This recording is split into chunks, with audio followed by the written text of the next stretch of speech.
Revenge feels clean, simple, righteous. It promises balance, a way to make the pain make sense. But the truth is darker, because revenge isn't justice. It's the illusion of control in a world that made you feel powerless. And once you taste it, you start to crave it. Not because it heals, but because it hurts the right person. This is the dark psychology of revenge. Revenge doesn't begin with hatred. It begins with humiliation. A betrayal, an insult, an act that shatters your sense of fairness. That moment burns itself into your nervous system, not as anger, but as imbalance. The brain hates imbalance, so it starts building a story. Someone must pay. Psychologists call this the justice motive, the ancient instinct to restore equilibrium. In primitive tribes, it ensured survival. If someone stole your food and got away with it, others would too. Revenge was reputation insurance. It wasn't about cruelty, it was communication. A way of saying, I am not weak. Even now, when we say, I'll get even, it sounds like balance, not violence. Modern neuroscience has mapped revenge in real time. When people imagine punishing someone who hurt them, their caudate nucleus, the brain's reward center, lights up. It's the same region activated by winning money, eating chocolate, or hearing applause. Revenge feels good before it happens. The fantasy is the fix. But that high fades fast. Because what the brain really wants isn't punishment, it's relief. And pain rarely brings peace. It just resets the cycle. Here's where it turns psychological. When we can't fix what was lost, we shift focus to who took it. The enemy becomes the container for every emotion we can't resolve. Anger, shame, grief, all of it gets projected onto a single face. And once that happens, revenge stops being about justice. It becomes about identity. We stop asking, what happened to me, and start saying, what does this say about who I am? Revenge offers a way to rewrite the story. I wasn't a victim. I was an avenger. It restores the ego by flipping the narrative. It gives us the illusion that pain was chosen, not inflicted. Revenge doesn't exist in isolation. It's a social performance. When someone wrongs you publicly, your reputation is at stake. Retaliation becomes communication, not just to them, but to everyone watching. It says, you can't do this to me. That's why public humiliation stings so deeply. It's not the insult, it's the audience. In tight-knit communities, revenge deters future harm. But in modern society, it multiplies through echo chambers. Digital mobs, cancel culture, online doxing, all modern forms of reputation, revenge. Each click, each comment, a tiny electric pulse of moral outrage, until justice becomes theater and pain becomes content. Revenge feels rational, but it's built on bias, confirmation bias. You remember every slight that proves the other person deserves it.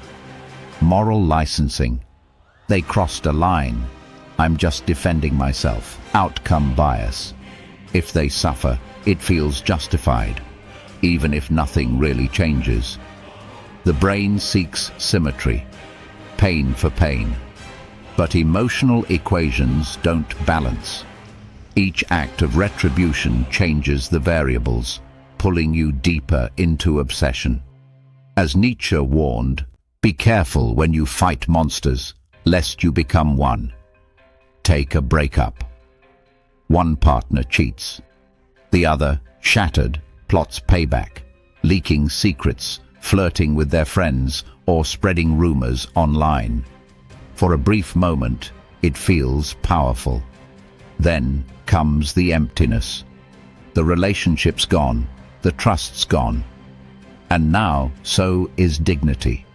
Revenge doesn't restore value. It just confirms the loss. In politics, revenge wears a suit. Scandals lead to smear campaigns. Retaliation becomes policy. Each side justifies escalation in the name of principle. But the cycle never ends, because revenge thrives on self-righteousness. Once you believe your enemy deserves it, cruelty feels moral.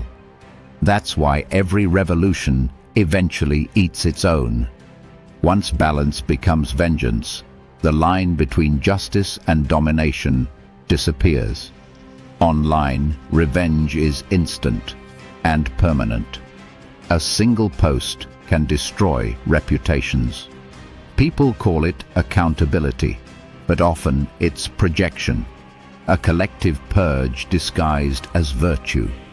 We justify cruelty because it feels righteous, and when the target disappears, we call it closure. But the next scandal always arrives, because outrage needs new fuel. The cycle is addictive, and anonymity makes it effortless. Psychologists have studied this loop. When people take revenge, their mood improves temporarily, then drops below baseline. Why? Because revenge keeps the wound open. It ties your emotional state to the person who hurt you. You think you're cutting them out, but you're binding yourself to them instead. Every time you think of them, the story restarts. Forgiveness isn't about absolution. It's about cutting that tie. Not for their peace, but for yours. Revenge cloaks itself in moral logic. They got what they deserved. But what we really mean is, I finally feel powerful again. That's the deception. It's not about right or wrong. It's about restoring control. Philosopher Francis Bacon warned, revenge keeps his own wounds green, which otherwise would heal. And modern psychology agrees. People who fixate on revenge show higher levels of stress, anxiety, and intrusive thoughts months or even years later. Revenge doesn't end stories. It traps them. So how do we stop it? Awareness of role. Notice when you've slipped from victim to narrator, when your pain has become performance. The story feels empowering, but it's consuming you. The pause before action. Every act of revenge starts with a single second, the gap between impulse and decision. That second is your defense. If you can pause there, you've already reclaimed power. Proportional response. Accountability isn't the same as vengeance. Choose transparent, rule-based systems, mediation, conversation, legal channels. If it needs secrecy or cruelty, it's not justice. Reframe the need. Ask, what am I trying to fix? Is it dignity, control, recognition? Find that need and address it directly, not through someone else's pain. Channel the energy, use the fire. Write, train, build. Revenge burns, but focused correctly, it can forge. Transformation beats destruction every time. Have you ever wanted revenge, really wanted it, and then stopped yourself? Or maybe you didn't stop, and you learned the hard way. Drop it below. Those stories show how thin the line really is between pain and power. Because revenge feels like the final word. But in truth, it's just an echo. It doesn't close the chapter. It just binds you to the villain you swore you'd escaped. This was Deceive and Believe. If you want more dark psychology exposed, hit like, subscribe, and stay sharp. because manipulation never sleeps.